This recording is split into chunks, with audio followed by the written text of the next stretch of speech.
যুক্তরাষ্ট্রের সঙ্গে পারমাণবিক ইস্যুতে আলোচনার বৈঠকে বিজয়ের গল্প শোনালো ইরান। পিছু হটতে বাধ্য হলো যুক্তরাষ্ট্র। ওমানের রাজধানীর মাস্কাটে যুক্তরাষ্ট্র ও ইরানের আলোচনার টেবিল থেকে ভেসে আসছে এমন তথ্যই। চলুন বিস্তারিত জানা যাক।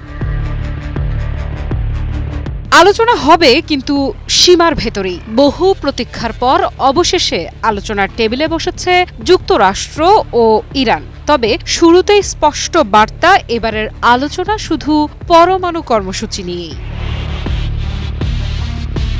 শুক্রবার ৬ ফেব্রুয়ারি ইরানের পররাষ্ট্রমন্ত্রী আব্বাস আরাকচি এবং যুক্তরাষ্ট্রের বিশেষ দূত স্টিভ উইটকফ দুজনেই উপস্থিত।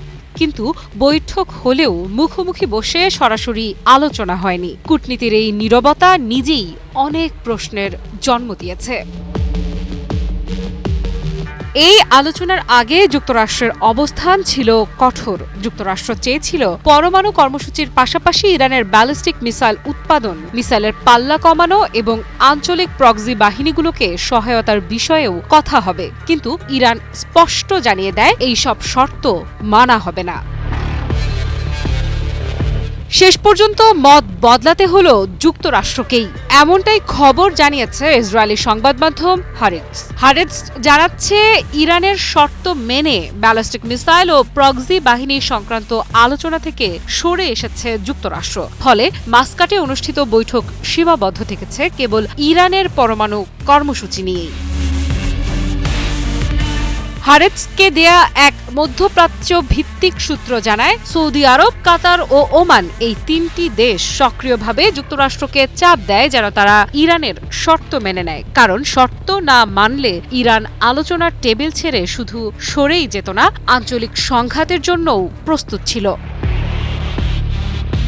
কি বুঝলেন ভাই? অনলি যেটাই চাই। সূত্রটির ভাষায়, ইরান স্পষ্ট করে জানিয়ে দিয়েছিল তাদের নির্ধারিত কাঠামো প্রত্যাখ্যান করা হলে পরিস্থিতি যুদ্ধের দিকে গড়াতে পারে। সেই বাস্তবতা মাথায় রেখেই যুক্তরাষ্ট্রকে পিছু হটতে হয়। তবে এখানেই গল্প শেষ নয়। একই সূত্র বলছে, মধ্যপ্রাচ্যের দেশগুলো চায় না তাদের প্রতিবেশী ইরান অতিরিক্ত প্রভাবশালী হয়ে উঠুক। কিন্তু একই সঙ্গে তারা এটাও বুঝছে, এই মুহূর্তে ইরানের ওপর হামলা হলে পুরো অঞ্চলেই তার ভয়াবহ প্রভাব পড়বে। অর্থাৎ ইরানকে নিয়ন্ত্রণে রাখতে চায় সবাই, কিন্তু যুদ্ধ নয়। এটাই এখন এই অঞ্চলের মূল হিসেব। এদিকে যুক্তরাষ্ট্র এখনো আনুষ্ঠানিকভাবে স্বীকার করেনি যে তারা মিসাইল উৎপাদন সীমিত করা বা দূরত্ব কমানোর শর্ত থেকে সরে এসেছে। হোয়াইট হাউসের নীরবতা এই প্রশ্নকে আরো জটিল করে তুলেছে।